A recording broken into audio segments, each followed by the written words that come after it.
Welcome along everyone for some more darts countdowns. Today is a bumper edition as we go through the biggest darts shocks ever. And as there is so many to choose from, there's 20, so buckle up. Remember, if you like this type of video, let YouTube know by boshing the like button down below and hitting subscribe if you're new here. At 20, and it's the World Cup. England team of Phil Taylor and James Wade against Spain from 2010. The early rounds lends itself to upsets as it's a straight knockout, first to 6, and it's doubles, so anything can happen. And it did happen as Spain knocked out the hot favourites England 6-5 in a deciding leg. At 19, and it's Phil Nixon's remarkable run to the BDO World Final as a qualifier in 2007. He was pipped to the title by Martin Adams 7-6 after being 6-0 down in the final. He brought it back to 6-all, but Martin Adams got the job done. But so close to an incredible underdog story. At 18, and it's Fallon Sherrock in her first ever game on the Ali Pali stage. It's fair to say with some help from the crowd, but she became the first woman to ever win a game on the World Championship stage against a man. And that's why she's our number 18. At 17, and it's fresh-faced Michael Smith, ranked a lowly 32, and establishing himself on the tour from 2014. Well, what better way to establish yourself further than beating world number 1 and defending champion Phil Taylor at the World Championship. A brilliant 4-3 win in the second round in a tie-break on the ball. Brilliant. And just look what it means. At 16, and it's Gary Mawson's brilliant run to the semi-final of the UK Open, where he would face two-time defending champion Raymond van Barneveld. Barneveld was on a 16-match winning streak at the UK Open at the time of this game, but Mawson upset the odds to make the final. At 15, and it's over to the Grand Prix where Adrian Gray defeated Phil Taylor in the first round. A massive shock that no one saw coming, but when it's best of 3, anything can happen, as Phil knew all too well, as you'll see later in the video. Still a massive shock nonetheless, and that's why it's our number 15. At 14, and it's Queen of the Palace again, living up to her name by following up her win versus Ted Evitts by beating 11th seed Mensur Suljovic 3-1 in the second round, proving it was no fluke and cementing her early legacy as a trailblazer in women's darts. At 13, and it's back to the Worlds, this time in 2012, and it's Barney again at the wrong end of a shock. This time it's James Richardson, and although the pundits gave him absolutely no chance, he walloped Barney 3-0 to make the second round. At 12, and it's the world's first round again. This time it's 2009 and defending champion John Part losing 3-0 to unknown American Bill Davis. Bill who, I hear you say? Well, exactly, as this was really his only notable win on the big stage, as he'd be sent packing in round 2. But what a scalp to have as he takes out the world champion. At 11, and guess what? It's the World Championship first round again. I'm starting to wonder if the top players are a little bit too complacent. Well, this time it's Adrian Lewis' turn to come unstuck against German unknown Kevin Munch. A closer game this time though, but the German gets the upset before going home in round 2. A small pause in proceedings here just to thank everyone who has subscribed to my channel recently. It really has helped massively and means a lot.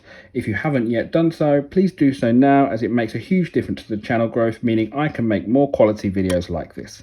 And whilst you're down there, hit a like, as I'm going for a personal best. At 10, and it's back to the Grand Prix, and it's that man Phil Taylor again at the wrong end of a short format shock in Dublin. This time to Andy Calaby. No, I don't know either, but it wasn't a fluke, as he also took out Dennis Priestley in the next round. Unbelievable. Just shows you that the short format first rounds can catch anyone out. And a nice little 1-4-5 to win it too.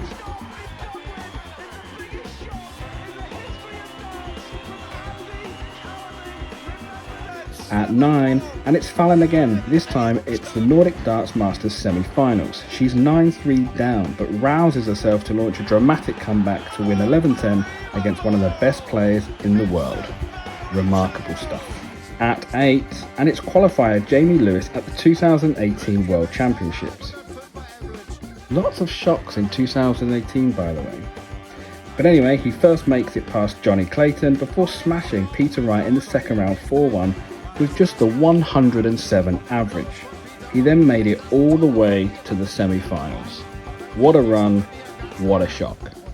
At 7, and it's Kirk Shepherd who went one better in 2008. Despite being a qualifier, he made it all the way to the final, including knocking out hot favourite Wayne Mardle in the semi-final. John Part won it that year, but Shepherd's run lives long in the memory. Number 6, and it's UK Open time again, and Phil Taylor once more. I guess when you're the greatest of all time, any defeat is a bit of a shock, but this is a belter. Third round versus newcomer Aidan Kirk. Taylor never really turned up, but Aidan kept his cool to win 9-7. He then followed it up by beating Peter Wright in the next round. What a run. He didn't seem to get too excited, mind you. At 5, and it's the 2012 BDO World Championships as a whole. Unseeded qualifier Christian Kist comes through the field to make the final versus Tony O'Shea. And he goes all the way to lift the trophy in his debut year. Amazing, but not the only time this has happened at the Lakeside. And that's because his compatriot Jelle Klaasen did it 6 years prior in 2006. Not only was he a qualifier in his debut year, he beat world number 1 Mervyn King, Paul Hogan, Sean Greatbatch and legendary 5-time champion Raymond van Barneveld in the final. All at the tender age of 21. Jelle Klaasen. There he goes, Barbara Leach. She's chief executive of the Lakeside. At number 3, it's Rob Cross. Now Rob Cross was seeded 20 when he won his world title, but it was his debut year and a meteoric rise from winning the Challenge Tour and becoming a pro to world champion in under 1 year. Not to mention beating MVG in the semis and Phil Taylor in the final. Not bad at all.